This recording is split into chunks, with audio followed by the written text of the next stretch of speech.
આપણે અંતર્ગોળ અરીસા વિશે જે અંતર્ગોળ અરીસામાં જે પ્રતિબિંબ મળે તેના વિશે ભણવાના છે. તમે આ જોશો, આ પ્રતિબિંબને આ અંતર્ગોળ અરીસો છે, આ વસ્તુ છે ને આ શું છે? પડદો. બરાબર? તો અહીંયા જો આ પ્રતિબિંબને પડદા પર ઝીલી લીધું છે આપણે.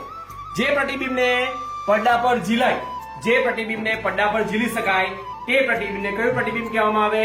વાસ્તવિક પ્રતિબિંબ. કયું પ્રતિબિંબ? વાસ્તવિક પ્રતિબિંબ. જે પ્રતિબિંબ પડદા પર ઝીલી શકાતું નથી તેને આભાસી પ્રતિબિંબ કહેવામાં આવે છે. અંતર્ગોળ અરીસો છે, આ અંતર્ગોળ અરીસો છે, આ વસ્તુ છે, આ જો આ પ્રતિબિંબ છે.